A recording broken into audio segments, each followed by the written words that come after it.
want to acknowledge that the city of Philadelphia is actually moving in the right direction. There's a lot of excitement about the city of Philadelphia. We have a lot of people moving into the city of Philadelphia. But the reality is we also have a lot of people moving out of the city of Philadelphia, and that's the story that's not being told. And when we started our first term, this particular council term, we made a decision collectively that we were actually going to go out and have budget hearings in neighborhoods. And we went all across the city, from the greater Northeast to South Philly. We went as far as we can go. We actually, when Councilman Squilla's district had something on the waterfront. And we went all over. And the continuing theme was that there were issues in those particular neighborhoods. Yes, people were excited about the general direction of the city of Philadelphia, but there were things that were going on in those particular neighborhoods that needed to be fixed. And second year, similar conversation. Third year, similar conversation. And I think the last thing that brought this to a conclusion as it related to the need for us to do things a little different in city council was in the recent budget hearing. And a part of the testimony was about the excitement. For the first time in decades, there was actually an increase in population in the city of Philadelphia. And then the question was asked, well, where are we experiencing that increase in population? And it was pretty much Center City, University City, Northern Liberties, pretty much the periphery of the Center City community. So the question, follow-up from members of council, well, what's going on in the rest of the city? Is there a strategy? Is there a policy? Is there a game plan for the rest of the city that pretty much is 95% of the rest of the city? And the response was essentially no. So we've come to the conclusion that, we can't be the city that we need to be without a real game plan for the communities that surround our wonderful Center City. So several months ago, we embarked on a process bringing in people, experts, and you'll hear some presentations very shortly, and I'll cut this short. We brought them in and we talked about some of the issues that we needed to address. And what you'll see today is basically a framework.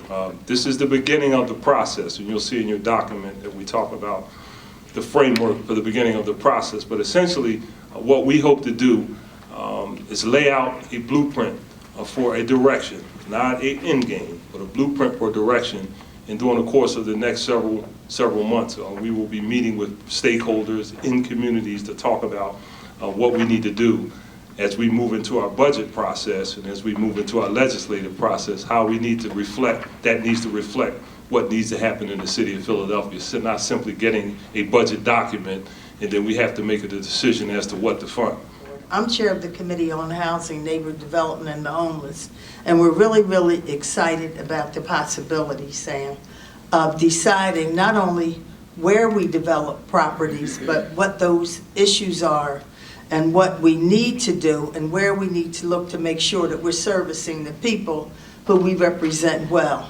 So we applaud the president. I was very excited when I heard him say this might go above NTI, because neighborhood transformation, in my opinion, was the best program, the first and only program we've ever had in the city for neighborhood development. And I've been dying for a new program that allows us to invest in neighborhoods ever since.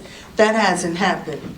But certainly with this Philadelphia CSI, Community Sustainable Initiative, we have the opportunity to look at our districts, to use certain measuring sticks and decide where it is we want to go and plan what are some of the ways we can go there and what are some of the directions we should look to when it comes to funding.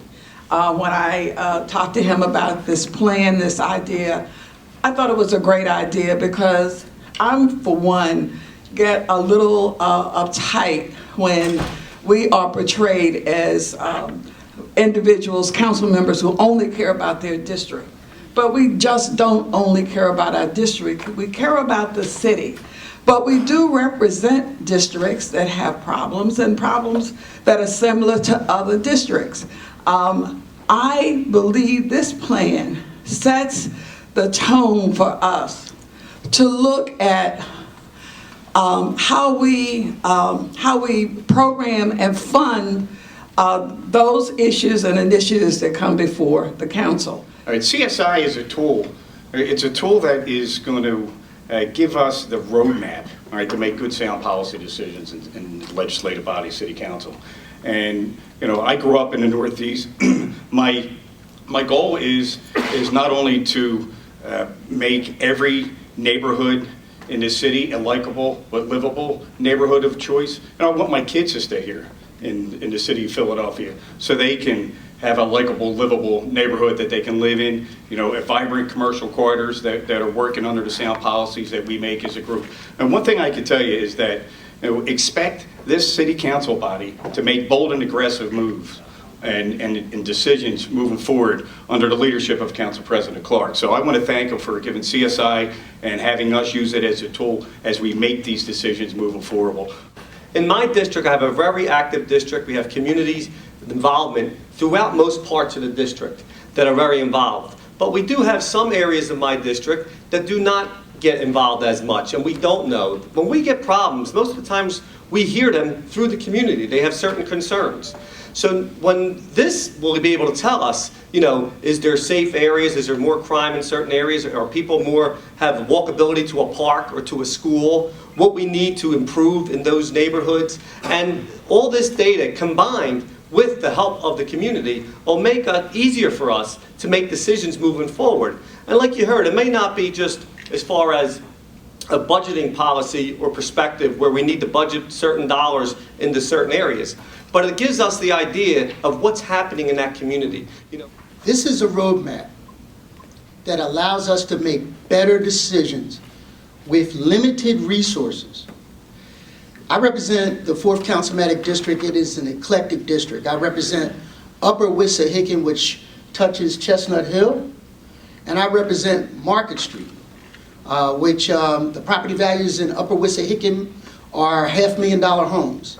Properties down by Market Street are $40,000 homes. But each one of those communities deserves a good school. Each one of those communities, irrespective of the 40,000 or $250,000, deserves for their children to be able to walk to a park.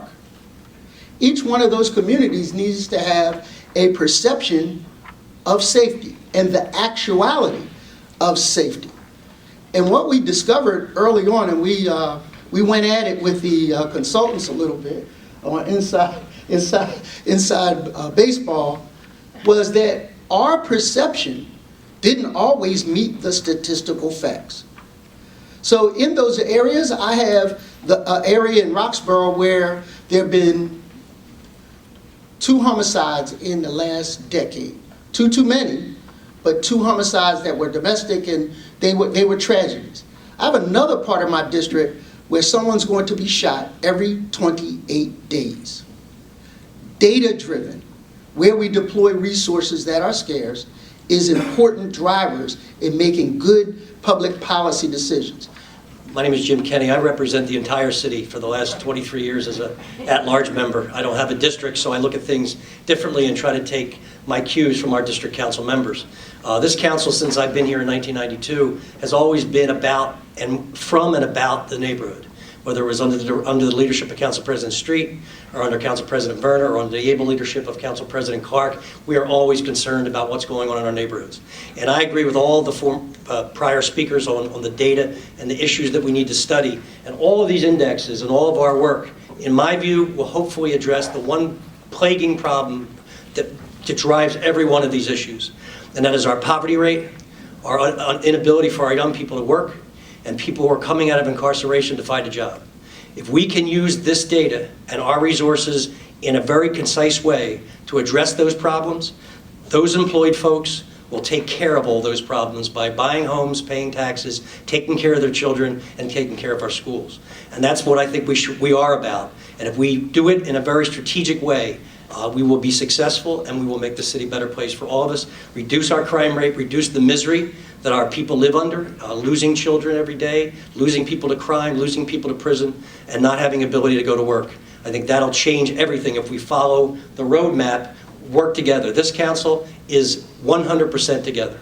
It's probably the first time in the 6 terms I've been here where we are 100% together, and we will get this done with your help and input. So thanks for being here.